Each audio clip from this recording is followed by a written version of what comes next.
ശരിക്കും സ്വാമിജിക്ക് വേണ്ടി ജീവിതം അർപ്പിക്കണമെന്നുണ്ടെങ്കിൽ എന്തിന് ഈ മൈക്രോസ്കോപ്പിൻ്റെ ഉള്ളിൽ കൂടെ നോക്കി കാലം കഴിക്കണു? ഏ അതൊക്കെ വിട്ട് വന്നൂടെ? അച്ഛനില്ല, ഇനിയിപ്പോൾ അമ്മ സമ്മതിക്കുമോ എന്ന് അറിയില്ല. അമ്മയ്ക്ക് ഞാൻ സന്യാസിനിയാവണത് ഇഷ്ടമല്ല, അല്ലെങ്കിൽ ഞാൻ എപ്പോഴേ സന്യാസിയായിട്ട് പോയേനെ. ഏകനാഥജി അവിടെ എന്നെ കാത്തിരിക്കുക കന്യാകുമാരിയിൽ. അവരുടെ ഒരു ആനുവൽ മീറ്റിംഗ് ഉണ്ട്. അപ്പോൾ ഞാനിങ്ങനെ വരുന്നുണ്ട് കന്യാകുമാരിയിലേക്ക് എന്ന് പറഞ്ഞിട്ടുണ്ട്. ഏത് കണ്ടീഷനിലാണ് വരികയെന്നൊന്നും പറഞ്ഞിട്ടില്ല. അപ്പോൾ അദ്ദേഹം വേഗം ഞാൻ കന്യാകുമാരിക്ക് പോയി. എന്നെ കണ്ടത് അദ്ദേഹത്തിന് സമാധാനമായി. ഓ, നീ വന്നു അല്ലേ, ഞാനിങ്ങനെ കാത്തിരിക്കുകയായിരുന്നു. 82 മാർച്ചിൽ കംപ്ലീറ്റായിട്ട് ആത്മസമർപ്പണം ചെയ്തു വിവേകാനന്ദ കേന്ദ്രത്തിന് വേണ്ടിയിട്ട്. നിമിത്തമാത്രം ഭവ സവ്യസാചിൻ എന്നുള്ള ശ്രീകൃഷ്ണൻ്റെ വാക്കുകളെ ഓർമ്മിച്ച് go ahead I'm with you ഒക്കെ പറഞ്ഞ് അദ്ദേഹത്തിൻ്റേതായ ഭാഷയിൽ എന്നെ പിടിച്ച് അവിടെ കസേരയിൽ ഇരുത്തി. അങ്ങനെ ഞാൻ വിവേകാനന്ദ കേന്ദ്രത്തിൻ്റെ പ്രസിഡൻ്റായി. സ്വാമിജിയുടെ കൊടുങ്ങല്ലൂരുമായിട്ടുള്ള ബന്ധം വളരെ ഫേമസ് ആണ്. എന്താണെന്ന് വെച്ചാൽ സ്വാമിജിയുടെ വന്നപ്പോൾ ആരും കണ്ടു നടിച്ചില്ല, അമ്പലത്തിൻ്റെ മുമ്പിൽ ഇരുന്നു എന്നൊക്കെയല്ലേ പറയണേ. പിന്നെ അദ്ദേഹത്തിനെ കണ്ടെത്തി. ഇവിടുത്തെ തമ്പുരാക്കന്മാർ വന്ന് അദ്ദേഹത്തിൻ്റെ മഹാത്മ്യം മനസ്സിലായി. തമ്പുരാട്ടിമാർ വന്ന് അദ്ദേഹത്തിനോട് സംസ്കൃതത്തിൽ സംസാരിച്ചു. അതാണ് ഇവിടുത്തെ ഏറ്റവും വലിയ പോയിൻ്റ്. സ്വാമിജി അങ്ങോട്ട് എന്തെന്നില്ലാത്തൊരു സന്തോഷം വന്നു മനസ്സാമിക്ക്. ഞാൻ ഭാരതത്തിൽ മുഴുവനും സഞ്ചരിച്ചിട്ടുണ്ട്, പക്ഷേ സ്ത്രീകളെ ഇങ്ങനെ ഫ്ലുവൻ്റായിട്ട് സംസ്കൃതം സംസാരിക്കുന്നത് ഞാൻ കണ്ടിട്ടില്ല.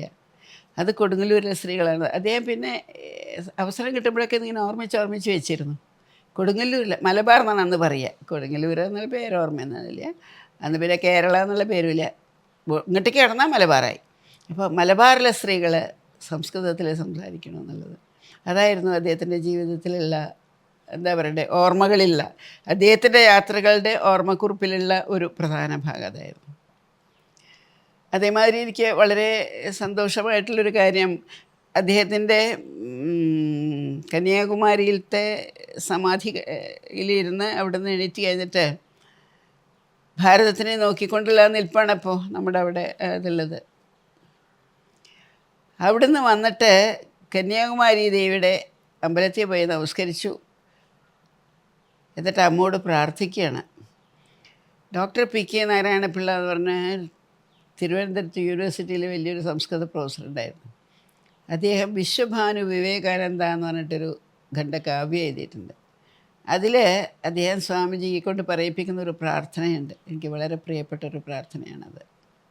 സദാശിവാം ത്വാം കലയാമി സാദരം കുമാരികാം സർവചരാചരാത്മികാം ദദാത്മനുജ്ഞാം ഭവതീയ വൈഭവ പ്രകീർത്തനായം ബദിഗന്ധരേഷ്മി. അമ്മേ, ലോകം മുഴുവൻ പോയി ഞാൻ അങ്ങയുടെ കീർത്തിയെ ഞാൻ ലോകം മുഴുവനും കൊണ്ടുവരുന്നത്. ആ മാതൃഭാവത്തിന്, അതാണ് അവിടെ ചെന്നിട്ട് ഉടനെ സിസ്റ്റേഴ്സ് ആൻഡ് ബ്രദേഴ്സ് എന്നല്ലേ പിന്നെ വിളിക്കുന്നത്. വസുദൈവ കുടുംബകം എന്നുള്ള മെസ്സേജല്ലേ കൊടുക്കുന്നത്. അപ്പോൾ ഇവിടുന്ന് അമ്മയ്ക്കാണ് നമസ്കരിച്ച് നമ്മുടെ അമ്മയാണ് അവിടെ കൊണ്ടുപോയിട്ട് പ്രസൻറ്റ് ചെയ്തേക്കണത്. അപ്പോൾ അങ്ങനെയുള്ള ഇവിടെ ഞങ്ങളുടെ ഒരു എക്സിബിഷൻ കേട്ടോ, ഒന്ന് പോയി കാണാൻ വേണമെങ്കിൽ. പൊടി പിടിച്ച് കിടക്കുകയാണ്, ആരും മുകളിലേക്ക് കയറാത്ത കാരണം. ഈ വിശ്വഭാനുവിലത്തെ സംസ്കൃത ശ്ലോകങ്ങളൊക്കെ എഴുതി പരേതനായ വാര്യർ മാഷ്, എറണാകുളത്തുണ്ടായിരുന്ന വാര്യർ മാഷിൻ്റെ രൂപകൽപ്പനയിൽ വന്ന ഒരു എക്സിബിഷനുണ്ട് മുകളിൽ. യാത്രകളിൽ ഞങ്ങൾക്ക് പല അനുഭവങ്ങളും ഉണ്ടായിട്ടുണ്ട്. ഒരിക്കൽ ഒരു യാത്രയിൽ ഞങ്ങൾ അൽമോറ ഭാഗത്തോ എവിടെ വന്നു. അപ്പം ഞങ്ങൾ ഈ നേരത്തെ പറഞ്ഞ മാതിരി ബ്രേക്ക്ഫാസ്റ്റ് ടൈമിൽ ഒരു ദിക്കിലെത്തും. അവിടെ ഒരു കൂട്ടർ ഞങ്ങളെ റിസീവ് ചെയ്ത് ഞങ്ങൾക്ക് ബ്രേക്ക്ഫാസ്റ്റ് തരും. അതൊക്കെയാണ് അറേഞ്ച് ചെയ്ത് വെച്ചേക്കണേ. അവിടെ വന്നപ്പോൾ ആരുമില്ല ഞങ്ങളെ റിസീവ് ചെയ്യാൻ, ബ്രേക്ക്ഫാസ്റ്റും ഇല്ല, ഒന്നുമില്ല. അപ്പോൾ എന്താ എങ്ങനെയാണെന്ന് വെച്ചപ്പോൾ അവിടെയാണ് സ്വാമിജി ഭക്ഷണം കിട്ടാതെ വീണ സ്ഥലം. എന്നിട്ട് ആരോ ഒരാൾ കൊണ്ടുവന്ന് ഇത്തിരി ചിരക്ക വെള്ളം എന്തോ കൊടുക്കലുണ്ടായത്. പിന്നെ ഈ യാത്രയിൽ നമ്മൾ ഒരുപാട് മീറ്റിങ്സ് ഉണ്ടായിരുന്നു ഇത് തയ്യാറാക്കുന്നതിന് മുമ്പ്. അപ്പോൾ രാജസ്ഥാനിലുള്ള ഒരു മീറ്റിങ്ങിന് വന്നപ്പോൾ അവരിങ്ങനെ പറയും, അയ്യോ ദീദി, അവിടെ വരുമ്പോൾ നല്ല ചുട്ട സമ്മറാണ്. രാവിലെ 7-7:30 കഴിയുമ്പോഴത്തേക്കും ആൾക്കാർക്ക് പുറത്തേക്ക് കിടക്കാൻ പാടില്ല. 48-49 ആയി കഴിയും. ആരും വരില്ല നമ്മുടെ പ്രോഗ്രാമിനൊന്നും. പിന്നെ വൈകുന്നേരം 7 മണി കഴിയണം. അപ്പോൾ അതുവരെ എന്ത് ചെയ്യും? ഈ പരിക്രമ ഇങ്ങനെ വെച്ചുകൊണ്ടിരിക്കുകയാണെങ്കിൽ സ്കൂളുകളിലൊന്നും പോയാൽ കുട്ടികളൊന്നും വരുമൊന്നുമില്ല. എന്താ നമ്മൾ ചെയ്യേണ്ടത്? അപ്പോൾ ഞാൻ പറയണ്ടായി, നോക്കൂ, സ്വാമിജിയല്ലേ നമ്മൾ കൊണ്ടുവരുന്നത്. ഹീസ് എ യൂണിവേഴ്സൽ മാൻ. അപ്പോൾ യൂണിവേഴ്സൽ ലെവലിൽ we will be taken care of. നമ്മൾ അതിനെപ്പറ്റി ചിന്തിക്കേണ്ട ആവശ്യമില്ല. എല്ലാം പ്ലാൻ ചെയ്തോളൂ, അതുമാതിരി നടക്കും. ഡൽഹിയിലെത്തിയപ്പോൾ തന്നെ നല്ല ചൂടായി. ഡൽഹിയിൽ നിന്ന് ഞങ്ങൾ ആദ്യം പോയത് ജോധ്പൂരാണോ സംശയമുണ്ട്. അവിടേക്ക് അടുക്കണോ വലിയൊരു ആന്തി എന്ന് പറയില്ലേ, ഡൽഹിയിലൊക്കെ എന്താ കാറ്റ്, പൊടിക്കാറ്റ് വരിക. ആ പൊടിക്കാറ്റിൻ്റെ ഒപ്പം മഴയുണ്ടാകും. ടെമ്പറേച്ചർ ടപ്പ് തന്നെ താഴും. 15 ഡിഗ്രി അങ്ങോട്ട് താന്നു ടെമ്പറേച്ചർ. ഞങ്ങൾ ജോധ്പൂരിലേക്ക് എൻട്രി ചെയ്തപ്പോഴത്തേക്കും അവിടെ ആനന്ദമയം. സ്വാമിജി വരണു, ടെമ്പറേച്ചർ നിന്നു, മഴയും. പിന്നെ അവിടെ നിന്ന് മുഴുവനും മേഘങ്ങൾ ഞങ്ങളെ കൊണ്ട് കിടക്കുകയായിരുന്നു. അത്ഭുതത്തിൻ്റെ അത്ഭുതമാണ്. ഒരു ദിക്കിലും പിന്നെ ഒരു ചൂടിൻ്റെ ഒരു ബഹളം ഇതൊന്നും ഉണ്ടായില്ല.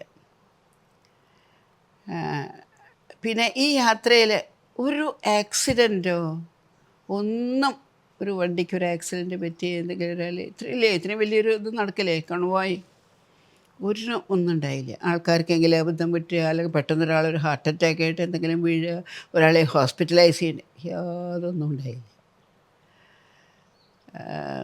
എവിടെയോ എത്തിയപ്പോൾ ഡെറാഡൂണിലാണെന്ന് ഓർമ്മിക്കുന്നു. സ്വാമിജിയുടെ ഒരു വലിയൊരു ഡിവോട്ടി അവിടെ ഉണ്ടായിരുന്നു. ആ അമ്മ വന്നിട്ട് പറഞ്ഞു, ഇന്ദിര വന്നതുകൊണ്ട് അവരുടെ പേര് ഓർമ്മിക്കുന്നു ഞാൻ. അവർ പറഞ്ഞിട്ടു, 2 ദിവസം മുമ്പ് എനിക്ക് ഒരു സ്വപ്നം ഉണ്ടായി. എന്താ സ്വപ്നം? എൻ്റെ മക്കൾ വരുന്നുണ്ട്, അവരൊക്കെ സൗത്ത് ഇന്ത്യൻസ്, അവർക്ക് നല്ല ഇഡ്ഡലി സാമ്പാറൊക്കെ ഉണ്ടാക്കി കൊടുക്കണം. സ്വാമിജി എന്നോട് പറഞ്ഞിരിക്കുന്നു, എൻ്റെ കുട്ടികൾ അവിടെ നിന്ന് വരുന്നവർക്ക് നല്ല ഭക്ഷണമൊന്നും കിട്ടിയിട്ടുണ്ടാവില്ല, അതുകൊണ്ട് അവർക്ക് നല്ല ഇഡ്ഡലിയും സാമ്പാറൊക്കെ ഉണ്ടാക്കി കൊടുക്കുന്നുണ്ട്. അവർക്ക് സ്വപ്നം കണ്ടു എന്ന്. അങ്ങനെ ഓരോരുത്തരും, ഇപ്പോൾ എല്ലാം എനിക്കിങ്ങനെ ഓർമ്മിക്കാൻ പറ്റുന്നില്ല. കൊച്ചു കാര്യങ്ങളിൽ കൂടിയിട്ടേ അദ്ദേഹം ഞങ്ങളുടെ കൂടെ ഉണ്ട് എന്നുള്ളൊരു വിശ്വാസമായിരുന്നു ഞങ്ങൾക്ക്. ഒരാൾക്കും എന്തെന്നില്ലാത്തതായിട്ടുള്ള ഒരു ശക്തിയും എല്ലാം, ഒരു വിഷമമില്ലാതെ അതിനുവേണ്ടി പ്രത്യേക വർണ്ണേക്കർജി ഒരു നല്ല പോയം ഉണ്ടാക്കിയിരുന്നു, ഭവതു വിവേകാനന്ദ. അങ്ങനെയുള്ള അത് വല്ലാത്തൊരു എക്സ്പീരിയൻസ് ആയിരുന്നു. 347 ദിവസം തിരുവനന്തപുരത്ത് വന്നപ്പോഴാണ് ബാബറി മസ്ജിദ്. ഡിസംബർ 6 ഞങ്ങൾ തിരുവനന്തപുരത്ത് എത്തി. തിരുവനന്തപുരത്ത് വൈകുന്നേരത്തെ പ്രോഗ്രാം കഴിഞ്ഞപ്പോഴത്തേക്കും പോലീസ് ഹെഡ് ക്വാർട്ടേഴ്സിൽ നിന്നൊരു ഇൻഫർമേഷൻ വന്നു, വേഗം കേരളം വിട്ട് തമിഴ്നാട്ടിലേക്ക് കടന്നോളൂ. അതുകൊണ്ട് പ്രോഗ്രാമൊക്കെ വളരെ വേഗം കഴിച്ച് ഭക്ഷണത്തിന് പാക്കറ്റുകളായിട്ടൊക്കെ കയ്യിലെടുത്ത് കഴിഞ്ഞിട്ട് ഞങ്ങൾ നാഗർകോവിലേക്ക് എത്തി. നാഗർകോവിൽ എത്തിയപ്പോഴത്തേക്കും കളക്ടർ എന്നെ അവിടെ റിസീവ് ചെയ്തിട്ട് ഈ കളക്ടറേറ്റിൽ ഇരുന്നാൽ മതി, ആരും പുറത്തേക്കൊന്നും പോകണേ, എന്താ സംഭവിക്കാൻ പോണേന്ന് അറിയില്ലല്ലോ. അപ്പോഴത്തേക്കും കുറച്ച് ബഹളമൊക്കെ ആയില്ലേ. ഒരു 3-4 ദിവസം ഞങ്ങൾ അവിടെ സ്റ്റക്കപ്പായി കളക്ടറേറ്റിൽ. അത് കഴിഞ്ഞിട്ട് പിന്നെ രാമേശ്വരം വരയ്ക്കൊക്കെ ഒന്ന് ആദ്യം പോയിട്ട് കന്യാകുമാരിയിലേക്ക് എത്തി. കന്യാകുമാരിയിൽ അപ്പോഴത്തേക്കും ഓൾ ഇന്ത്യ ലെവലിലുള്ള വലിയ ഒരു യൂത്ത് കോൺഫറൻസ് ഉണ്ടായിരുന്നു, അത് നടക്കുന്നുണ്ടായിരുന്നു അവിടെ. അപ്പോഴത്തേക്കും വിവേകാനന്ദ കേന്ദ്രം ആദ്യമായിട്ട് സ്കൂളുകളിലാണ് ശ്രദ്ധ പഠിപ്പിച്ചത്. ഞാൻ നേരത്തെ പറഞ്ഞ മാതിരി ഇപ്പോൾ ഏകദേശം ഒരു 100 സ്കൂളുകളുണ്ട്. അതും ആൾക്കാർക്ക് ചെന്നെത്താൻ വിഷമമായിട്ടുള്ള ദിക്കുകളിൽ, അരുണാചൽ പ്രദേശിൽ, ആസാം, മണിപ്പൂരിലും കൂടി ഒരു സ്കൂളുണ്ട് തോന്നുന്നു, നാഗാലാൻഡിലുണ്ട് തോന്നുന്നുണ്ട്. പിന്നെ വിഷമം പിടിച്ച ആൻഡമൻസിൽ 9 സ്കൂളോ മറ്റോ അവിടെയുണ്ട്, ഓരോ ദ്വീപിലുണ്ട്. ആ വിഷമം പിടിച്ചതിൽ മാത്രമല്ല, ബാക്കിയുള്ള ദിക്കുകളിലൊക്കെ കൊച്ചു സ്കൂളുകളൊക്കെ ഉണ്ട്. പിന്നെ ഞാൻ പറഞ്ഞ മാതിരി rural development activity, Kanyakumari, Tirunelveli district, Ramanathapuram, ഈ 3 ഡിസ്ട്രിക്റ്റിലാണ് വളരെ വിപുലമായ തരത്തിലുള്ള ഈ ഉച്ചഭക്ഷണം സ്കൂളുകളിലൊക്കെ തുടങ്ങുന്നതിന് എത്രയോ മുമ്പ് തന്നെ നമ്മുടെ ഈ ബാലവാടി ആയിട്ടാണ് തുടങ്ങിയത്. വില്ലേജസിൽ അവിടുത്തെ കുട്ടികൾക്ക് നമ്മൾ ഉച്ചഭക്ഷണം കൊടുക്കാൻ തുടങ്ങിയിരുന്നു. ആ ഉച്ചഭക്ഷണത്തിൻ്റെ പിന്നിലുള്ള ഡൊണേഷൻ എങ്ങനെയാണെന്ന് വെച്ചാൽ പിടിയരിശിത്തിട്ടം എന്ന് പറയില്ലേ, ഓരോ വീടുകളിൽ ഇപ്പോൾ നമ്മുടെ ഒരു ഈ വില്ലേജിൽ ഞാനൊരു ബാലവാടി നടത്താൻ പോകുകയാണെങ്കിൽ ഈ വീട്ടിലെ എല്ലാവരോടും നിങ്ങൾ ഓരോ പിടിയരിച്ചെടുത്ത് വയ്ക്കാം. ആ പിടിയരി കൊണ്ടുവന്ന് കുട്ടികൾക്ക് ഭക്ഷണം ഉണ്ടാക്കി നമ്മളതിൽ കൂടെ പയറോ മറ്റോ ഇതൊക്കെ ചേർത്തിട്ട് അങ്ങനെ റൂറൽ ഡെവലപ്മെൻറ്റ് ആക്ടിവിറ്റീസ്, സ്ത്രീകൾക്കുള്ള പ്രോഗ്രാംസ്. പിന്നെ ഈ കന്യാകുമാരി ഡിസ്ട്രിക്റ്റിൽ ഭയങ്കരമായിട്ടുള്ള കൺവെൻഷൻസൊക്കെ നടത്തിയിരുന്നു. അന്നവിടെ ഒരു സ്വാമി മധുരാനന്ദ, അദ്ദേഹം അതിനെ ഒന്ന് തടുത്തു നിൽക്കാനായിട്ട് ഒരു ദീപപൂജ എന്ന് പറഞ്ഞിട്ടുള്ള ഒന്ന് ആരംഭിച്ചു. ദീപപൂജയും മതപഠന ക്ലാസ്സുകളുമാണ് അദ്ദേഹം ആരംഭിച്ചിരുന്നത്. അപ്പോൾ അത് രണ്ടും നമ്മൾ ഈ റൂറൽ ഡെവലപ്മെൻറ്റിലേക്ക് അങ്ങോട്ട് ആവാഹിച്ചെടുത്തു. ആയിരക്കണക്കിനായുള്ള സ്ത്രീകൾ ദീപപൂജയിൽ പങ്കെടുക്കും. അമ്പലങ്ങളുടെ ചുറ്റുപാട് ഇരുന്നിട്ട് രാമേശ്വരം മുതലായിട്ടുള്ള വലിയ അപ്പോൾ അതിനുള്ള ചിലവ് മുഴുവൻ അവർ തന്നെ വഹിക്കും. ലോക്കലായിട്ടുള്ള ആൾക്കാർ, ഞാൻ ഒരു എണ്ണക്കാരൻ എണ്ണ തരും, മറ്റേ ഭക്ഷണം തരും, പൂക്കാരൻ പൂവ് തരും. അങ്ങനെ കേന്ദ്രത്തിന് വലിയ ചിലവില്ലാതെ അങ്ങനെ ലോക്കൽ ആൾക്കാരെ കൊണ്ട് തന്നെ സമാഹരിച്ചിട്ടുള്ള പരിപാടികൾ, റൂറൽ ഡെവലപ്മെൻറ്റ് പ്രോഗ്രാം. അതിലാണ് പിന്നെ ആയിരക്കണക്കിന് പേർക്ക് ഐ ഓപ്പറേഷൻ, അരവിന്ദ് ഇതുമായിട്ട് ഐ ഹോസ്പിറ്റലുമായിട്ട്, മധുരയിലുള്ള ഐ ഹോസ്പിറ്റലായിട്ട് അങ്ങനെ ഇത് ചെയ്തിട്ടുണ്ട്. പിന്നെയാണ് അവർ ആദ്യം തുടങ്ങിയത് നാച്ചുറൽ റിസോഴ്സ് ഡെവലപ്മെൻറ്റ് എന്ന് പറഞ്ഞിട്ടൊരു ഗ്രൂപ്പ് നമ്മുടെ ഇതിൽ തന്നെ. അവർ ഈ ബയോഗ്യാസ് അതിൻ്റെയൊക്കെ അങ്ങനെ തുടങ്ങി. പിന്നെ ഇപ്പോൾ അവരുടെ മേജർ, അവർക്ക് അവാർഡൊക്കെ വന്നു കഴിഞ്ഞു, ടെമ്പിൾട്ടൺ അവാർഡൊക്കെ കിട്ടി അവർക്ക്. രാമേശ്വരത്തിന് ഗ്രീൻ രാമേശ്വരത്ത് 10-60 തീർത്ഥസ്ഥാനങ്ങളുണ്ട്. പക്ഷേ ആ തീർത്ഥങ്ങളെല്ലാം മൂടിക്കെടുക്കുകയാണ്. ഡംപിങ് ഗ്രൗണ്ട്സ് ഇതിൻ്റെ ഇത് കൊണ്ടിടുന്നതായിരുന്നു. അപ്പോൾ കേന്ദ്ര has taken up that and reviving. അത് നമ്മുടെ പ്രവൃത്തിയിലെ ഒരു പ്രത്യേകത എന്താണെന്ന് വെച്ചാൽ, നമ്മൾ ചെയ്യുന്ന എന്തെങ്കിലും എടുത്തിട്ട് പോവുകയല്ല, നമ്മൾ കുറച്ച് ചെല്ലും, അവിടുത്തെ ആൾക്കാരെ ഉണർത്തി അവരെ കൊണ്ടുവന്ന് അവരെ കൊണ്ട് ചെയ്യിപ്പിച്ചത് അവർക്ക് ആയിട്ട് തന്നെ കൊടുത്തിട്ട് പോകും. So you have to look after that. നിങ്ങൾ നിങ്ങളുടെ ഭാഗത്തുള്ള ഒരു തീർത്ഥത്തിനെ സംരക്ഷിച്ച് കഴിഞ്ഞാൽ ഇനി അത് നിങ്ങളുടെ പണിയാണ്. നമ്മളെല്ലാം ചെയ്തു തരും, അതിൻ്റെ ഫിനാൻഷ്യൽ കമ്മിറ്റ്മെൻറ്റൊക്കെ നമ്മൾ ചെയ്തു കൊടുക്കും. പക്ഷേ ഇനി അതിനെ പ്രിസർവ് ചെയ്യേണ്ടത്. അപ്പോൾ അങ്ങനെ നമുക്ക് 10-13 എത്രയോ 40 മറ്റോ റിവൈവ് കഴിഞ്ഞു. ഭയങ്കരമായിട്ടുള്ളൊരു പ്രോജക്റ്റ്. അബ്ദുൽ കലാമിന് വളരെ ഇഷ്ടമായിട്ടുള്ളൊരു പ്രോജക്റ്റായിരുന്നു അത്. അദ്ദേഹം വളരെ പ്രശംസിക്കുകയൊക്കെ ഉണ്ടായിട്ടുണ്ട്. അതിൻ്റെ ഇടയിൽ ചെയ്യുന്ന ഈ ആക്ടിവിറ്റീസിന് എന്തിനുമാണ് സേവ്ജിക്ക് ഒരു ടെമ്പിൾട്ടൺ അവാർഡ് കിട്ടി, പ്രിൻസ് ചാൾസിൻ്റെ അടുത്ത് പോയി അവാർഡൊക്കെ കിട്ടിയതൊക്കെ. പിന്നെ നമ്മുടെ ഇപ്പോഴത്തെ യങ്ങർ ഇതിലാണ് നിവേദിത ദീദിയാണ് ഒരു ഔട്ട്സ്റ്റാൻഡിങ് ഇത്. ആ കുട്ടിക്ക് പത്മശ്രീ കൊടുത്ത് ആദരിച്ചിട്ടുണ്ട്. ഇതിൽ രസം, ഇത്രയും വലിയ സ്ഥാപനത്തിൽ കേരളത്തിൽ നിന്ന് ഞങ്ങൾ 5 പേരേ ഉള്ളൂ. പരമേശ്വരൻജി ഉണ്ടായിരുന്നു, ഞാനുണ്ടായിരുന്നു, പിന്നെ ഒരു ബാലകൃഷ്ണൻജി ഇപ്പോഴത്തെ പ്രസിഡൻറ്റ്, ഇപ്പോൾ ഇവിടെ കണ്ട രഘു, പിന്നെ ഒരു സിസ്റ്റർ രാധ. ഞങ്ങൾ 5 പേരെ കേരളത്തിൽ നിന്നുള്ളൂ. ഇത്രയും ലൈഫ് വർക്കേഴ്സ് എല്ലാ ദിക്കിൽ നിന്നും വരുന്നു. അവരുടെ നമുക്ക് ആരുമില്ല. നമ്മളൊരു മീറ്റിങ്ങിന് വിളിച്ച ആൾക്കാർക്കും വരാൻ ആർക്കും വലിയ ഇഷ്ടമൊന്നുമില്ല. ഇപ്പോൾ കൊടുങ്ങല്ലൂർ വന്നതിന് ശേഷം ഞങ്ങൾ കണ്ടു യോഗ ഇവിടെ ക്ലിക്ക് ചെയ്യുന്നുണ്ട്. നമുക്കൊരുപാട് നമ്മുടെ കുട്ടികളാണ് ഇവിടെ അടുത്തുള്ള സ്കൂളുകളിലെല്ലാം യോഗ ടീച്ചേഴ്സായിട്ടിരിക്കണു. പിന്നെ യോഗ ആ ടീച്ചർമാർ വഴി പോയിക്കണ കുട്ടികളെ നോക്കുമ്പോൾ നമ്മളിപ്പോൾ ലക്ഷക്കണക്കിനുള്ള യോഗയ്ക്ക് ചെന്ന് കഴിഞ്ഞപ്പോൾ 15 കൊല്ലമായിട്ട് 6 സ്കൂളുകളിൽ ഫുൾ സ്കൂളുകൾക്ക് നമ്മുടെ കുട്ടികളാണ് ടീച്ചേഴ്സ്. ഇപ്പോൾ യോഗയുടെ സർട്ടിഫിക്കറ്റ് കോഴ്സ് ഇവിടെ കണ്ട സുധാകരനാണ് അതിൻ്റെ ഇൻചാർജ് യോഗ. അങ്ങനെ യോഗയാണ് ഇവിടെ ക്ലിക്ക് ചെയ്യുന്നത്. പിന്നെ നമ്മൾ കുറേ സത്സംഗം പ്രഭാഷണങ്ങളൊക്കെ നടത്തിയിരുന്നു. നമ്മൾ വന്ന ഇടയ്ക്ക് എനിക്ക് സംസ്കൃതത്തിന് കൊടുങ്ങല്ലൂർ സംസ്കൃതത്തിൻ്റെ സ്ഥലമല്ലേ എന്ന് വിചാരിച്ചിട്ട് ഞാൻ സംസ്കൃതം പഠിക്കുന്ന കുട്ടികൾക്ക് വേണ്ടി ഒരു ഗുരുകുലം തുടങ്ങി. പക്ഷേ അത് കുറച്ച് കഴിഞ്ഞപ്പോഴത്തേക്കും ആർക്കും അങ്ങനെയുള്ള ഇതൊന്നുമില്ല. അവർക്കൊക്കെ മറ്റേ സ്കൂളുകളിലേക്ക് പോകണം തന്നെയാണ്. അപ്പോൾ 9ഉം 10ഉം ക്ലാസ്സൊക്കെ ആയപ്പോൾ കുട്ടികളെയൊക്കെ അവർ കൊണ്ടുപോയി അമ്മ. പിന്നെ തുടങ്ങിയത് ഇവിടെ സംസ്കൃത പ്രതിഷ്ഠാനം തുടങ്ങിയപ്പോൾ അവിടുത്തെ പെൺകുട്ടികൾക്ക് ഹോസ്റ്റലില്ല. അപ്പോൾ ഞാൻ പറയും നിങ്ങൾ സംസ്കൃതം പഠിപ്പിച്ചോളൂ, ഞാൻ സംസ്കൃതി പഠിപ്പിക്കാമെന്ന്. അങ്ങനെ അവിടുത്തെ കുട്ടികൾ 10-30 കുട്ടികൾ ഇവിടെ വന്ന് ഹോസ്റ്റലിനായിരുന്നു. പിന്നെ അവരിപ്പോൾ അങ്ങോട്ട് ഷിഫ്റ്റ് ചെയ്തു ഇരിങ്ങാലക്കുടയുടെ അടുത്ത്. അപ്പോൾ അത് കാരണം അതില്ല, അത് നിർത്തി. പിന്നെ നമുക്കിപ്പോഴുള്ള സത്സംഗവും ഇത് ഈ കൊച്ചു കുട്ടികളുടെ ഒരു ശിശുവിഹാറുണ്ട്, സത്സംഗ പ്രഭാഷണങ്ങളുണ്ട്.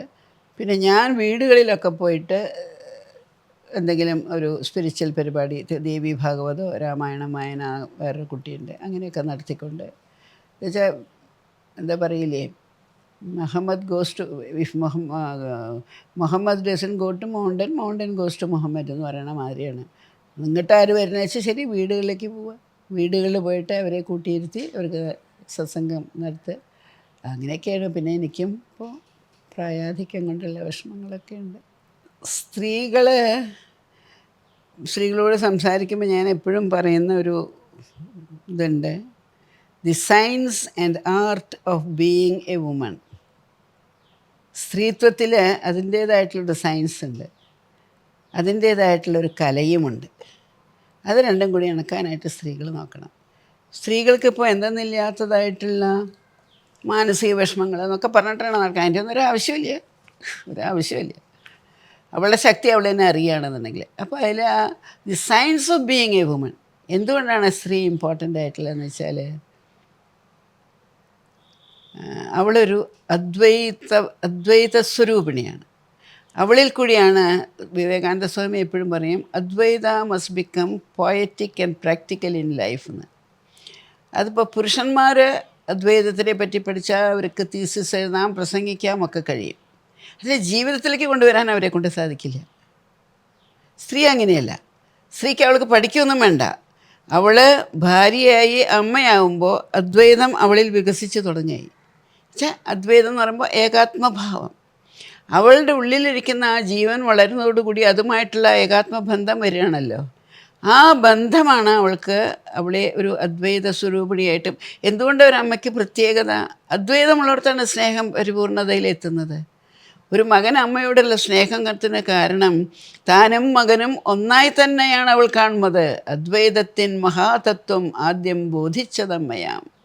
അമ്മയിൽ കൂടിയാണ് അദ്വൈതം. അപ്പോൾ അമ്മയിൽ കൂടി ഈ സ്നേഹമായിട്ട് വരുന്നു ആദ്യം. അത് കഴിഞ്ഞിട്ട് ആ സ്നേഹം തന്നെ പകർന്നു കൊടുക്കുന്നു. എന്തായിട്ട്? വാത്സല്യമായിട്ട്, കരുണയായിട്ട്, സേവനമായിട്ട്, ത്യാഗമായിട്ട്, എന്തൊക്കെയാണ് അമ്മയിൽ കൂടി അദ്വൈതഭാവം വരുന്നത് നോക്കിക്കോളൂ. അതിനുശേഷം അവൾക്ക് അറിവ് പറഞ്ഞു കൊടുക്കുന്നതും നമ്മുടെ ഈ പഞ്ചേന്ദ്രിയങ്ങളെ തുറന്നു കൊടുക്കുന്നത് ആരാ? അമ്മയുടെ വാസന, അമ്മ കൊടുക്കുന്ന ചോറ്, അമ്മയുടെ പാലിൻ്റെ സ്വാദ് അല്ലേ? അമ്മ പാട്ട് പാടുന്നതിൻ്റെത്, അമ്മയെ കണ്ടിട്ടില്ല, അമ്മയുടെ രൂപം കണ്ടിട്ടില്ല. അങ്ങനെ ശബ്ദസ്പർശ രൂപരസഗന്ധങ്ങളാകുന്ന ഈ പഞ്ചേന്ദ്രിയങ്ങളെ തുറന്നു കൊടുക്കുന്നത് അമ്മയാണ്. അതുകൊണ്ട് അമ്മമാർ വിചാരിച്ചപ്പോൾ മക്കളെല്ലാം അമ്മമാരെ ഉപേക്ഷിച്ച് അവിടെ പോണു ഇവിടെ പോണു. എന്താ കാരണം? ഇത് ശരിയായ വിധത്തിൽ ആ സ്നേഹത്തിനെ അവർ പകർന്നു കൊടുത്തിട്ടില്ല. എവിടെയെങ്കിലും സ്വാർത്ഥഭാവം കലർത്തുകയാണ്. സ്വാർത്ഥഭാവം വന്നാൽ പോയി, അതെല്ലാത്തിനെയും നശിപ്പിക്കുന്നതാണ് സ്വാർത്ഥ ചിന്തകൾ. ഇപ്പം എൻ്റെ അമ്മയൊക്കെ ഞങ്ങളെയൊക്കെ ഈ സ്ഥിതിക്ക് ഇപ്പം ഞാൻ പറഞ്ഞില്ലേ, ഇപ്പം ഞാൻ കന്യാകുമാരിയിലേക്ക് പോകുന്നു, ഇത്ര വലിയ ഉദ്യോഗം വിട്ട് സ്ഥാനമാനാദികൾ വെടിഞ്ഞ് ഞാൻ പോകണമെന്ന് പറഞ്ഞപ്പോൾ യാതൊരു സംശയവുമില്ലാതെ, അതാണ് മകളെ നിൻ്റെ അനുഗ്രഹം എന്നുണ്ടെങ്കിൽ അതങ്ങനെ തന്നെ ആവട്ടെ. ഞാൻ വിവേകാനന്ദ ഭാരത പരിക്രമയിൽ തൃശ്ശൂരിൽ വലിയ പ്രൊസഷനിൽ വന്നപ്പോൾ അമ്മ കാണാൻ വന്നിരുന്നു. പിന്നെ ഞാൻ നമ്മുടെ കൂടെ തന്നെ താമസിച്ചിരുന്നു. അന്ന് എൻ്റെ അമ്മ പറയും, നിന്നെ പ്രസവിച്ച അമ്മ ധന്യയായി മകളെ എന്ന്. അതേമാതിരി നമ്മൾ പറയണം നമ്മുടെ അമ്മമാരെ കൊണ്ട്. എപ്പോഴും ഞാൻ ഉദ്ധരിക്കുന്ന ഒരു ഇതാണ് സ്ത്രീകളോട് സംസാരിക്കുമ്പോൾ, ശ്രീമാതാ ശ്രീ മഹാരാജി ശ്രീമത് സിംഹാസനേശ്വരി ചിദഗ്നികുണ്ഡ സംഭൂത ദേവകാര്യ സമുദ്യതാണ്. ഭാരതത്തിൽ പിറന്ന സ്ത്രീകളെല്ലാം ദേവകാര്യം ചെയ്യാൻ വന്നേക്കണവരാണ്. ഈ സംസ്കാരത്തിനെ നിലനിർത്തി വന്നേക്കണത് ആരാ? ഒരു ജനറേഷൻ നിന്ന് മറ്റൊരു ജനറേഷനിലേക്ക് നമ്മൾ പകർന്നു കൊടുക്കണ്ടേ? അതാര് ചെയ്യും? ഗുരുശിഷ്യബന്ധം. അത് കഴിഞ്ഞ് വീട്ടിലേക്ക് പോയി കഴിഞ്ഞാൽ എന്താ പറയണേ? ആദ്യം മാതൃദേവോഭവ, പിന്നെ അമ്മയുടെ ഡ്യൂട്ടിയാണത്. ഈ പഠിച്ചതിനെ കുട്ടികളുടെ മനസ്സിൽ ഉറപ്പിച്ച് അവരുടെ സ്വഭാവമാക്കി മാറ്റി, അവരുടെ പെരുമാറ്റച്ചട്ടമാക്കി മാറ്റി, അവരുടെ സൊസൈറ്റികളിലെ കടമകളാക്കി മാറ്റി അവരെ ഉന്നത നിലയിലേക്ക് മാൻ വിത്ത് ക്യാപിറ്റൽ എം ആക്കി കൊണ്ടുവരേണ്ട ഇത് അമ്മമാരുടെ പിന്നിലുള്ളതാണ്. അതിന് യാതൊരു സംശയമില്ല. അത് അമ്മമാർ ചെയ്യാത്തത് കൊണ്ടാണ് കുട്ടികൾ ശമ്പളത്തിന് മാത്രമായിട്ട് സിലിക്കൺ വാലിയിലേക്കും മറ്റിടത്തേക്കും മറിച്ചൊക്കെ ഓടിപ്പോണതേ. കേരളം തന്നെ വൃദ്ധാശ്രമമായി മാറിക്കൊണ്ടിരിക്കുന്നു. മിനിയാന്ന് ഞങ്ങളുടെ തിരുവനന്തപുരത്തുണ്ടായ ഇതിൽ അശ്വതി തിരുനാൾ തമ്പുരാട്ടിയാണ് ഇനോഗ്രേറ്റ് ചെയ്തത്. അവരുടെ പ്രസംഗമാണ് ഇതായിരുന്നു: എൻ്റെ കൊച്ചുമക്കളെ, നിങ്ങളൊക്കെ ഇങ്ങനെ ഓടിപ്പൊക്കോളൂ, പഠിച്ചോളൂ, തിരിച്ചു വരൂ. ഇല്ലെങ്കിൽ കേരളം ഇപ്പം എന്തായി? വൃദ്ധാശ്രമം. എത്ര വീടുകളല്ലേ, ഫ്ലാറ്റ്സ് ആഫ്റ്റർ ഫ്ലാറ്റ്സ് ലോക്ക്ഡപ്പായി കിടക്കുകയല്ലേ. ആരും ഇല്ല അതിൽ. ഉണ്ടെങ്കിൽ തന്നെ ഒരു വയസ്സായ അമ്മയുണ്ടാവും, ഒരു പണം അയച്ചു കൊടുക്കുന്നുണ്ടാവും, അതുകൊണ്ടൊരു ബൈസ്റ്റാൻഡർ, എന്താ പറയുക, ഹോം നേഴ്സ് ഉണ്ടാവും. അതുകൊണ്ട് അയ്യോ ഭക്ഷണം കിട്ടിയോണ്ട് ആയില്ലല്ലോ. കാണുന്നില്ലേ നമ്മൾ എല്ലാ തരത്തിലുള്ള ചാനലിലും മറ്റിടത്തും ഒക്കെ കാണുന്ന കഥകളല്ലേ ഇത്. ഇതൊക്കെ എന്തുകൊണ്ട് സംഭവിക്കുന്നു? എവിടെയോ ഒരു വാല്യൂ റിഡക്ഷൻ വന്നിട്ടുണ്ടല്ലേ. അതിനെ നിലനിർത്താൻ ആരെ കൊണ്ടാണ് സാധിക്കുക? സ്ത്രീകൾ. പക്ഷെ ജോലി എടുത്തോട്ടെ, അതിലല്ല. പക്ഷേ മനസ്സ് മാറരുത്. ബുദ്ധി കൊണ്ട് നിങ്ങൾക്ക് ജോലി ചെയ്യാം, സമയമൊക്കെ ഉപയോഗിക്കണം. പക്ഷേ മനസ്സ് അത് ആ സത്യധർമ്മത്തിൽ ഉറച്ചു നിൽക്കണം. അതുകൊണ്ടാണ് രംഗനാഥാൻജി എന്നോട് പറഞ്ഞത്, നീ വർക്ക് ചെയ്തോളൂ, പക്ഷേ ബി എ ലിവിങ് ടിഷ്യൂ. കർമ്മയോഗിയായിട്ട് നീ വർക്ക് ചെയ്തോളൂ, നിന്നെ കണ്ട് പഠിക്കട്ടെ. ഇത്രയും വലിയ എമർജൻസി നടന്നപ്പോഴും IARAയിൽ കൃത്യം 9 മണിക്കാണ് ഞങ്ങൾക്ക് അവിടെ എത്തേണ്ടത്. ഞാൻ മാത്രമേ എത്തിയിരുന്നുള്ളൂ. സമയനിഷ്ഠ, കർത്തവ്യനിഷ്ഠ ഒക്കെ പാലിക്കാൻ അറിയേണ്ട ആൾക്കാർക്ക്. അപ്പോൾ അങ്ങനെ ആ വാല്യൂ റിഡക്ഷൻ വന്നതിനെ നമുക്ക് വീണ്ടും വാല്യൂസിന് കൊണ്ടുവരണമെന്നുണ്ടെങ്കിൽ അതിൽ സ്ത്രീകൾ ഒരു പങ്ക് വഹിച്ചേ പറ്റൂ. ഞാൻ എൻ്റെ ഏത് പ്രസംഗം തുടങ്ങുന്നത് അദ്ദേഹത്തിൻ്റെ ചരണങ്ങളിൽ സ്വയം അർപ്പിച്ചുകൊണ്ടാണ്. ബ്രഹ്മചര്യവ്രതീ ദണ്ഡീ സർവവേദാന്ത പണ്ഡിത ശ്രീമദ്വിവേകയോഗി മാം പ്രചോദയതു സർവദാ എന്ന് പറഞ്ഞുകൊണ്ടാണ് ഞാൻ എൻ്റെ ഏത് പ്രവൃത്തിയും പ്രസംഗമൊക്കെ തുടങ്ങുന്നത്.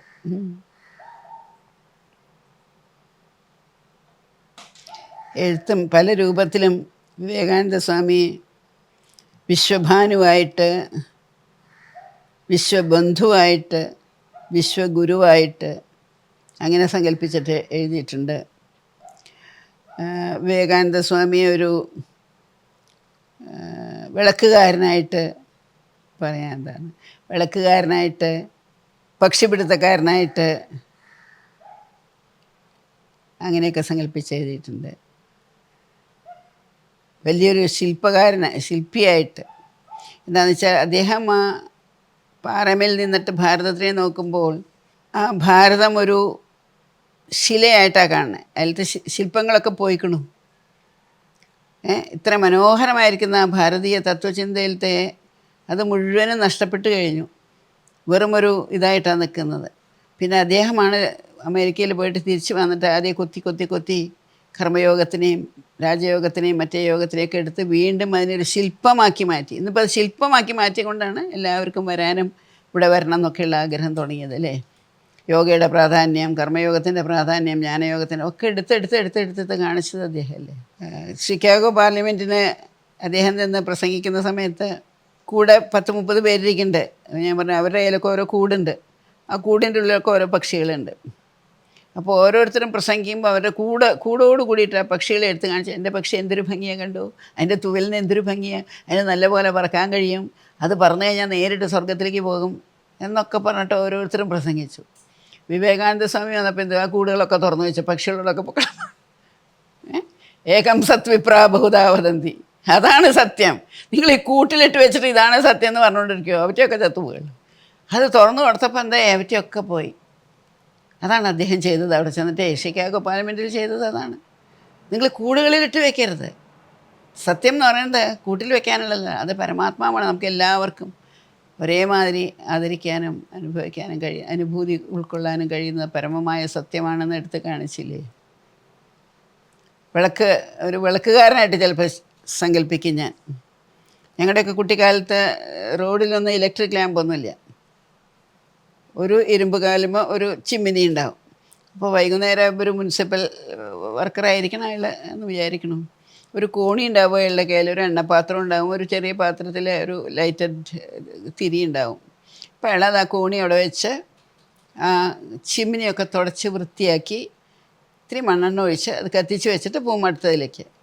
അതേമാതിരിയാണ് സ്വാമിജി വന്നിട്ട് നമ്മളെ ഓരോരുത്തരുടെയും ആ കാർപ്പണ്യ ദോഷങ്ങളെയൊക്കെ തുടച്ചു മാറ്റിക്കളഞ്ഞ് വീണ്ടും അവിടെ ഭാരതീയതയുടെ ആ മനോഹരമായിരിക്കുന്ന ആ വിളക്ക് കൊളുത്തി വെച്ചിട്ടാണ് അദ്ദേഹം പോയത്. അങ്ങനെയൊക്കെ ഇങ്ങനെ ധ്യാനിക്കുന്ന സമയത്ത് പല രൂപങ്ങളൊക്കെ വരും, അതൊക്കെ ഇങ്ങനെ എഴുതിണ്ടാക്കും. വിശ്വഭാനുവാണ് അദ്ദേഹം. ജന്മം കൊണ്ട് തന്നെ ആ കുടുംബത്തിന് തന്നെ എന്തെന്നില്ലാത്തൊരു വെളിച്ചം കൊണ്ടുവന്ന ആളാണ്. അദ്ദേഹത്തിൻ്റെ പെരുമാറ്റത്തിലും എല്ലാവരോടും എല്ലാത്തിലും വെളിച്ചെണ്ണ കൊടുത്തിരുന്നു. ഒരിക്കലും തെറ്റായിട്ടുള്ള ഒന്നിനെയും അദ്ദേഹം കൊടുത്തിട്ടില്ല. എവിടെയൊക്കെ എന്തൊക്കെ സൂപ്പർസ്റ്റിഷൻ ഉണ്ടെങ്കിൽ അത് മാറ്റുക, ഭയമുണ്ടെങ്കിൽ അത് മാറ്റുക, ധൈര്യമില്ലാത്തവർക്ക് ധൈര്യം കൊടുക്കുക.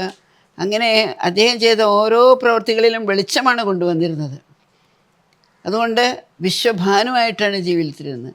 അത് കഴിഞ്ഞ് ഷിക്കാഗോ പാർലമെൻറ്റിൽ പോയി സിസ്റ്റേഴ്സ് ആൻഡ് ബ്രദേഴ്സ് അമേരിക്ക എന്ന് വിളിച്ചതോട് കൂടിയിട്ട് വിശ്വബന്ധുവായിട്ട് മാറി. അദ്ദേഹത്തിന് എല്ലാവരും ജാതി മതഭേദമന്യേ എല്ലാവരും അദ്ദേഹത്തിൻ്റെ ബന്ധുക്കളായിട്ട് മാറ്റാനായിട്ട് കഴിഞ്ഞു. ഇനി വിശ്വഗുരുവായി. എന്താ പ്രാക്ടിക്കൽ വേദാന്തത്തിൽ കൂടി ഇപ്പോൾ വേദാന്തത്തിനെ ഇപ്പോൾ ഉയർത്തിപ്പിടിക്കാൻ സാധിക്കുന്നുണ്ടെങ്കിൽ അതിൻ്റെ ചെയ്തു വെച്ചത് സ്വാമിജി തന്നെയല്ലേ.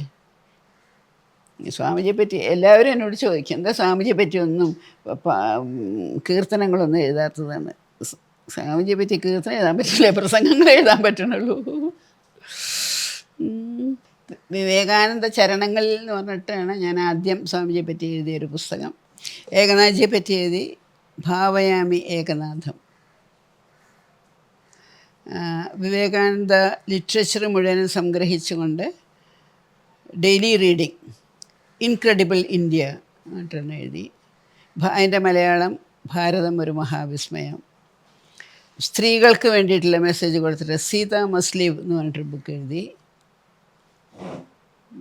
ഇപ്പോൾ ലേറ്റസ്റ്റ് എൻ്റെ ബുക്ക് ഭഗവത്ഗീതയെ പറ്റിയിട്ട് കുടുംബത്തിനോട് സംയോജിപ്പിച്ചുകൊണ്ട് അമൃത കുടുംബ സങ്കല്പം ഭഗവത്ഗീതയിലൂടെ, അതിൻ്റെ ഇംഗ്ലീഷും വന്നിട്ടുണ്ട്, മലയാളവും ഇംഗ്ലീഷും. ഭഗവത്ഗീതയിലെ ഇങ്ങനെ ഒരു അപ്രോച്ച് ഇതുവരെ ആരും കൊടുത്തിട്ടില്ല. ഭഗവത്ഗീതയിൽ കുടുംബത്തിനെ പറ്റി സംസാരിക്കുന്നുണ്ട്. അതതിൻ്റെ ഇത് രണ്ടും ഓൺലൈനായിട്ട് ചെയ്ത ലെക്ചേഴ്സായിരുന്നു, മലയാളത്തിലും ഇംഗ്ലീഷിലും. അതിനെ ബുക്കാക്കി മാറ്റിയിരിക്കുകയാണ്. ഈ പരിപാടിയിൽ കൂടി സ്ത്രീകൾക്ക് കൊടുക്കാനുള്ള ഒരു സന്ദേശം അവരവരുടെ ഉള്ളിലിരിക്കുന്ന ശക്തിയെ അറിയാനും ആവാഹിക്കാനും കഴിയണം. സത്യത്തിൽ ഉറച്ചു നിൽക്കാൻ പഠിച്ചാൽ അസത്യങ്ങൾക്കൊക്കെ നമ്മുടെ അടുത്ത് വന്നാൽ അതൊക്കെ നിഷ്പ്രഭങ്ങളായിട്ട് പോകും. ആ ഒരു ശക്തി വീണ്ടെടുക്കാൻ സ്ത്രീകൾ പഠിക്കണം. സത്യം തൻ്റെ ജീവിതത്തിൽ വീണ്ടെടുക്കണമെന്നുണ്ടെങ്കിൽ അത്ഭുതമായിരിക്കുന്ന സ്വഭാവശുദ്ധി ഉണ്ടാകണം. സ്വഭാവശുദ്ധി കൈവന്ന് വരാൻ തുടങ്ങിയത് നമുക്ക് എല്ലാവരെയും ഒന്നായിട്ട് കാണാനായിട്ട് കഴിയും, സ്നേഹിക്കാനായിട്ട് കഴിയും. സ്ത്രീയുടെ കല എന്ന് ഞാൻ പറഞ്ഞത് അവളുള്ള മാതൃത്വത്തിൻ്റെ ഉണർവാണ്. അവളുടെ മുമ്പിൽ എല്ലാവരും അവളുടെ മക്കളായിരിക്കണം. ശ്രീ ശാരദാദേവി വലിയ കൊടുങ്കാട്ടിലൂടെ പോകുന്ന സമയത്ത് പെട്ടെന്ന് കൂട്ടം തെറ്റിപ്പോയി. അവരൊക്കെ എവിടെയോ പോയി, അമ്മ തന്നെയായി. അപ്പോഴാണ് അവിടുത്തെ ഒരു കൊടും ഭീകരനായിട്ടുള്ള ഒരുത്തൻ മുമ്പിൽ വരുന്നത്. അപ്പോൾ അവനെ കണ്ടതും ദേവി ചോദിക്കണം, അച്ഛാ, ഞാൻ അങ്ങയുടെ മകൾ ശാരദയാണ്, എൻ്റെ കൂടെയുള്ളവരൊക്കെ കൂട്ടം തെറ്റിപ്പോയി, എന്നെ ഒന്ന് അവരുടെ അടുത്തേക്ക് ആക്കി തരുമെന്ന്. അയാൾ ആൾ മാറി. അതോടുകൂടി അയാളുടെ സ്വഭാവമേ മാറി. അത് പറഞ്ഞപ്പോൾ ആ വാക്കിലുള്ള സംശുദ്ധിയിലാണ് ആ ശക്തി കിടക്കുന്നത്. അല്ലാതെ ഡ്രാമ ആക്ട് ചെയ്യണമാതിരി പറഞ്ഞതുകൊണ്ടല്ല. അത്രയും പരിശുദ്ധമായ ഏകാത്മഭാവം ഉള്ളിൽ ഉറച്ചു നിന്നൊരാളിൽ നിന്ന് അച്ഛാന്ന് വിളിച്ചപ്പോൾ അവൾക്ക് തോന്നിയത് എൻ്റെ മകളാണെന്ന്. അതിനുള്ള കഴിവ് സ്ത്രീക്കുണ്ട്. അവളത് വളർത്തിയെടുക്കണം. അത് ചെയ്യുന്നില്ല. അവർക്ക് ആർക്കും ഈ ആത്മീയ സൗന്ദര്യത്തിനെ വീണ്ടെടുക്കാനുള്ള കഴിവ് പോയിക്കൊണ്ടിരിക്കണം. അതാണ് അവർക്ക് കഷ്ടപ്പെടേണ്ടി വരുന്നത്. എന്നോട് പലരും ചോദിക്കും, ദീദിക്ക് സുഖമാണോ എന്ന്. സുഖമല്ലേ എന്നൊക്കെ ചോദിക്കും. നമ്മൾ സാധാരണ ചോദിക്കുമല്ലോ, സുഖമാണല്ലോ അല്ലേ. അപ്പം എനിക്ക് ദുഃഖമേ ഇല്ല, ദുഃഖത്തിൻ്റെ അടുത്ത് വരാൻ സാധിക്കില്ല. എന്ന് വെച്ചാൽ ഞാൻ സുഖം കാക്ഷിക്കുന്നേ ഇല്ല. സുഖം കാക്ഷിക്കുമ്പോൾ അതിൻ്റെ നിഴലായിട്ട് ദുഃഖം വരും. സുഖത്തിന് വേണ്ടി ആഗ്രഹമില്ല എന്നുണ്ടെങ്കിൽ ദുഃഖത്തിന് നമ്മളെ തൊടാൻ കഴിയില്ല. ഒരു മഹാമന്ത്രം കൊടുക്കും എൻ്റെ അടുത്ത് വരുന്നവർക്കൊക്കെ, ക്യാൻ ഐ ഹെൽപ്പ് യു. ആരടുത്ത് വന്നാലും ചോദിക്കൂ, ഏത് തരത്തിലാണ് എനിക്ക് നിങ്ങളെ സഹായിക്കാൻ സാധിക്കുക. നിങ്ങൾ എന്നോട് ഫോൺ ചെയ്തപ്പോൾ നിങ്ങൾക്ക് എന്നിൽ നിന്ന് വേണ്ട സഹായം ഈ ഇൻ്റർവ്യൂ ആണ് അല്ലേ? എനിക്ക് പറയാൻ വേണമെങ്കിൽ എന്നെക്കൂടൊന്നും വയ്യ പോകുമെന്ന് പറയാം അല്ലേ? അങ്ങനെ ആര് വന്നാലും ചിലപ്പോൾ ഭക്ഷണത്തിന് വേണ്ടിയിട്ടായിരിക്കും. ഭക്ഷണം കൊടുക്കൂ. ചിലപ്പോൾ കുറച്ച് നല്ല വാക്കുകൾ, അവരുടെ ദുഃഖം ഒന്ന് പങ്കുവയ്ക്കാൻ അവർക്കൊരാളെ കിട്ടണം. അതിനായിരിക്കും ഇരുന്ന് കേൾക്കുക. വേറൊരു സമയത്ത് വസ്ത്രമില്ലാതെ അങ്ങനെ എവിടെയൊക്കെ എന്തെല്ലാം തരത്തിൽ നമുക്ക് മറ്റുള്ളവരെ സഹായിക്കാൻ സാധിക്കും, സഹായിച്ചുകൊണ്ടേയിരിക്കും. അപ്പം ഞാൻ എൻ്റെ എന്നുള്ളതിൽ നിന്ന് മനസ്സ് മുക്തമാവും. അതോടുകൂടി ജീവിതത്തിൽ പിന്നെ നന്മയെ വരുള്ളൂ. എനിക്ക് നല്ലതേ വരുള്ളൂ എന്നുള്ള വിശ്വാസമുണ്ട്. ഗണപതി നിങ്ങളുടെ സ്വന്തം കൂട്ടത്തിലുണ്ടാവും. ഗണപതി ഈ നന്മയെ ഉണർത്തിക്കഴിഞ്ഞാൽ ഗണേശൻ എപ്പോഴും നിങ്ങളുടെ കൂടെ ഉണ്ടാവും. ഒരു തരത്തിലുള്ള വിഘ്നങ്ങളും സംഭവിക്കില്ല. അതൊക്കെ ആത്മീയ ജീവിതത്തിൻ്റെ പരീക്ഷണങ്ങളിൽ കൂടി നമുക്ക് നേടിയെടുക്കാവുന്നതാണ്. അതൊന്നും ചെയ്യാൻ സ്ത്രീകളാരും തയ്യാറല്ല. അവർക്ക് പണം വേണം, പെരുമ വേണം, ഡ്രസ്സ് ചെയ്യണം നല്ലോണം, ബ്യൂട്ടി പാർലറിൽ പോകണം, അവിടെ പോകണം, ഇവിടെ പോകണം. അങ്ങനെയൊക്കെ ആകുമ്പോൾ പിന്നെ ദുഃഖം വരും. എന്നുവെച്ചാൽ സുഖത്തിനെ തേടി പോകുമ്പോൾ ദുഃഖം വരാതിരിക്കില്ല. ദുഃഖം അതിൻ്റെ ഷാരോ ആണ്. സുഖത്തിൻ്റെ ഷാരോ ആണ് ദുഃഖം. അതാണ് the science of being a woman, the art of being a woman. അതൊക്കെ പഠിക്കണം. ദേവകാര്യ സമുദ്യതകളാണ് ഭാരതത്തിൽ പിറന്ന സ്ത്രീകളൊക്കെ. അവരിൽ കൂടി ഒരു മെസ്സേജ് അടുത്ത ജനറേഷനിലേക്ക് പോകാനുണ്ട്. അങ്ങനെ അവർ ജീവിക്കാൻ പഠിക്കുമ്പോൾ അവർ വെറും ഒരു അമ്മയല്ല, ദേ ബിക്കം ശ്രീമാത. They become mothers with a special effect.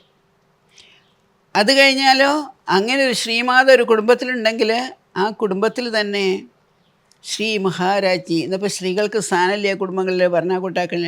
അവൾ കുടുംബത്തിലെ രാജ്ഞിയായിട്ട് മാറും. നമ്മുടെയൊക്കെ അമ്മമാർ അങ്ങനെയായിരുന്നു. ശ്രീ മഹാരാജ്ഞി, ശ്രീമത് സിംഹാസനേശ്വരി. കുറച്ച് കഴിഞ്ഞാൽ the society recognises you as a mother superior and you become adorable. ശാരദാദേവിയാണ് ഏറ്റവും വലിയ അതിനുള്ളത്. വെറും എട്ടും പെട്ടും തിരിയാത്തൊരു കന്യക വന്ന് ഭഗവാന്റെ അടുത്തിരുന്ന് നല്ലതല്ലാതെ ഒന്നും ചെയ്യാതെ, ആരിലും കുറ്റങ്ങൾ കാണാതിരിക്കുവാൻ, ആരോടും നീച വാക്കോതിടായ്വാൻ, ആർക്കും മനോദുഃഖം ഞങ്ങളാൽ തോന്നായ്വാൻ. അങ്ങനെ നമുക്ക് മനസ്സിനെ പക്വപ്പെടുത്തി വന്നു കഴിഞ്ഞു എന്ന് വെച്ചാൽ അവിടെ തിന്മയ്ക്ക് വരാൻ സാധ്യതയില്ല. പിന്നെ തിന്മ വരും ചില പാഠങ്ങൾ പഠിപ്പിക്കാൻ വേണ്ടിയിട്ട്, അതിൽ കൂടി വളരാൻ പഠിപ്പിക്കണം. ദുഃഖങ്ങൾ വരും, ദുഃഖങ്ങളുടെ ഇതെടുത്തിട്ട്, പക്ഷെ ആ ദുഃഖങ്ങളിൽ കൂടി നമ്മൾ വളരാനായിട്ട് പഠിക്കണം. ചെറുതായി പോകരുത്. ദുഃഖങ്ങളിൽ കൂടിയും വളരാൻ പഠിക്കണം. അതിന് കുന്തി ദേവിയാണ് ഏറ്റവും വലിയ ഉദാഹരണം. ആപത്തിങ്ങടിക്കടയെത്തട്ടെ എനിക്കെന്നും എന്നാ പ്രാർത്ഥിച്ചത് ശ്രീകൃഷ്ണനോട്. ആപത്ത് വരുമ്പോൾ ഞാൻ കൃഷ്ണ എന്ന് വിളിക്കുമല്ലോ. അതുകൊണ്ട് എനിക്ക് ആപത്തുകൾ വന്നോട്ടെ കൃഷ്ണ, എനിക്ക് അതുകൊണ്ട് ഒരു വിഷമമില്ല. അങ്ങനെ സ്ത്രീകൾ കുറച്ചൊന്ന് ഉള്ളിലേക്ക് നോക്കാൻ പഠിച്ചു കഴിഞ്ഞാൽ അവർക്ക് ഒരുപാട് വളർച്ചയ്ക്കുള്ള സാധ്യതകളുണ്ട്. എന്താണ് അവരുടെ സ്വത്വം, സ്ത്രീ എന്നുള്ളതിൻ്റെ എന്താണ് അവളുടെ ജീവിതത്തിൽ കൊണ്ട് അവൾക്ക് നേടാനുള്ളത്, അത് അവൾ മനസ്സിലാക്കുന്നില്ല എന്നുള്ളതാണ് എൻ്റെ ദുഃഖം. എനിക്കുള്ള ദുഃഖം സ്ത്രീകൾ തന്നെത്താൻ മനസ്സിലാക്കുന്നില്ല. അവരൊക്കെ ഇതിൻ്റെ പിന്നാലെ ഓടിപ്പോണു എന്നുള്ളതാണ്. ഏതായാലും വിവേകാനന്ദ ചരണങ്ങളിൽ ജീവിതം അർപ്പിച്ചുകൊണ്ട് ഏതോ എവിടെയോ പോയി എങ്ങനെയോ ഇരിക്കേണ്ട ഒരു കുട്ടി പോയി സ്ത്രീത്വത്തിനൊരു ചെറിയ ഒരു ഉദാഹരണമായിട്ട് സമുദായത്തിൻ്റെ മുമ്പിൽ നിൽക്കാനായിട്ട് സാധിച്ചു. അതുകൊണ്ട് ഞാൻ എപ്പോഴും പറയും, അപാര മഹിമ ഗുരുമഹിമ. അത്രയേ എനിക്ക് പറയാനുള്ളൂ.